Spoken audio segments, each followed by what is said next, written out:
Social media में हिंदुओं को हिंदुओं से लड़वाने के लिए मनुस्मृति नामक एक पुस्तक का उल्लेख बार बार किया जाता है। दरअसल डिजिटल के दौर में पुस्तक को बिना पढ़े ही लोग मनुस्मृति को महिलाओं और दलितों के विरुद्ध मानने लग जाते हैं। ऐसी साजिश में लगी बीबीसी जैसी हिंदू विरोधी समाचार एजेंसियां गलत खबरों से जातिगत आधार पर हिंदुओं को आपस में लड़वाने का काम कर रही है। इसकी पूरी सच्चाई को समझने के लिए कृपया इस वीडियो को आखिरी तक देखिएगा। वीडियो के इस पहले भाग में हम आपको मनुस्मृति में महिलाओं से जुड़ी कुछ महत्वपूर्ण बातें बताने जा रहे हैं, जिसे आपको जानना समझना बहुत जरूरी है। हिंदू धार्मिक शास्त्रों के अनुसार दुनिया में सबसे पहले आने वाला मनुष्य मन को कहा गया है। ये जगत पिता ब्रह्मा जी के मन संकल्प से पैदा हुआ था। इस मनु ने ही मनुष्यों की सामाजिक तथा धार्मिक विधि संहिता का संयोजन किया, जिसे मनुस्मृति के नाम से जाना जाता है। शास्त्रों में मनुस्मृति को सबसे महत्वपूर्ण ग्रंथ कहा जाता है। इस ग्रंथ में दिए गए सभी उपदेश मनु द्वारा ही रचे गए हैं, जिन्हें लिखने के बाद मनु ने इस महान ग्रंथ को ऋषियों को सौंपा था। मनुस्मृति में स्त्री के आगमन, चरित्र, उसके हाव भाव तथा तमाम वह बातें जो एक स्त्री को परिभाषित करती है बताई गई है। मनुस्मृति में सत्कार के बारे में बताया गया है कि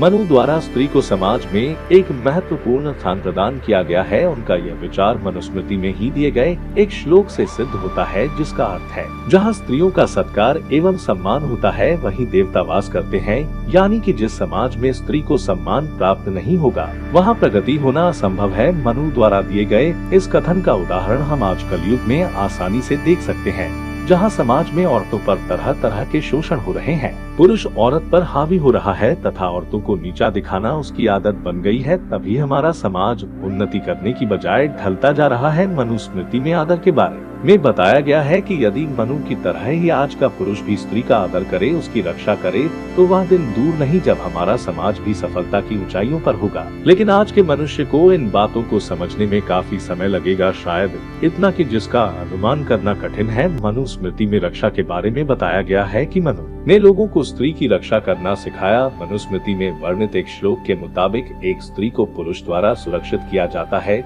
जब वह बालिका है तो उसकी रक्षा की जिम्मेदारी उसके पिता की है। विवाह के बाद वह अपने पति की जिम्मेदारी है, और यदि वह विधवा हो जाए तो ये उसके पुत्र की जिम्मेदारी है कि वह सदैव उसकी रक्षा करे। मनुस्मृति में योग्य वर के बारे में बताया गया है कि आज के समाज में लोग वर के योग्य कन्या ढूंढते हैं, वहीं मनुस्मृति में इसके विपरीत कहा गया है कि हमेशा कन्या के योग्य वर की तलाश करनी चाहिए, न कि वर के योग्य कन्या की। मनु द्वारा स्त्री की शिक्षा को भी एक बड़ा महत्व दिया गया है, जो हमें समझने की जरूरत है। मनुस्मृति में कन्या का विवाह के बारे में बताया गया है कि कन्या के विवाह को लेकर मनु की जो सोच थोड़ी आश्चर्यजनक है। मनु कहते हैं कि यदि अभिभावकों को कन्या के योग्य वर की प्राप्ति नहीं हो रही है तो उन्हें कभी भी अयोग्य वर से अपनी कन्या का विवाह नहीं करवाना चाहिए। बेशक उनकी कन्या ताउम्र कुंवारी रह जाए, लेकिन उसकी खुशी को नजर रखते हुए ही योग्य वर चुनना चाहिए। इसके साथ ही मनु कहते हैं कि कन्या स्वयं भी अपने लिए वर चुनने के लिए सक्षम है। यदि किन्हीं कारणों से कन्या के अभिभावक उसके लिए योग्य वर की तलाश नहीं कर पाते तो ऐसी स्थिति में यदि कन्या को ही अपने योग्य वर की प्राप्ति हो गई है तो उसका विवाह उस वर से करवा देना चाहिए। स्त्री की स्वतंत्रता का सम्मान करते हुए मनु चाहते हैं कि एक कन्या को भी वह सभी अधिकार हासिल हों जो एक पुरुष को होते हैं। यदि एक पुरुष स्वयं अपने लिए कन्या का चुनाव कर सकता है तो एक स्त्री को भी अपने लिए वर चुनने का संपूर्ण अधिकार है। मनु बताते हैं कि एक स्त्री ही पूरे समाज को बांध कर रखती है। उसमें इतनी ताकत है कि वह अपने परिवार को एक नई दिशा प्रदान कर सकती है। लेकिन इसके साथ ही मनु ये भी बताते हैं कि यदि एक स्त्री को जरूरत से ज्यादा स्वतंत्रता प्रदान कर दी जाए तो वह उसका गलत इस्तेमाल भी कर सकती है। मनुस्मृति में स्त्री का चरित्र मनु कहते हैं कि स्त्री को मर्यादाओं का पालन करना चाहिए, क्योंकि एक मर्यादा में बंधी स्त्री में वास्तव में स्वतंत्रता का तभी आनंद ले सकती है। साथ ही मनु ने इनके अधिकारों पर खास प्रकाश डाला है। ये मानते हैं कि एक पुरुष चाहे पति हो या पिता, उसे अपनी पत्नी तथा पुत्री के अधिकारों का पूरा ध्यान रखना चाहिए। एक स्त्री घर की लक्ष्मी मानी जाती है।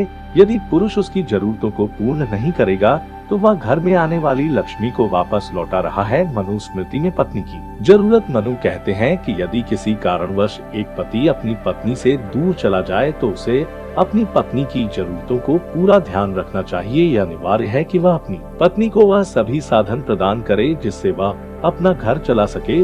उसे अपनी पत्नी को आर्थिक संदर्भ में मदद करनी होगी। मनुस्मृति में प्रसन्नता के बारे में बताया गया है कि अधिकारों के साथ ही मनु यह भी मानते हैं कि स्त्री की प्रसन्नता सबसे जरूरी वस्तु है। यदि एक स्त्री किसी पुरुष से संबंधित है तो उस पुरुष को उसकी हर खुशी का ख्याल रखना होता है।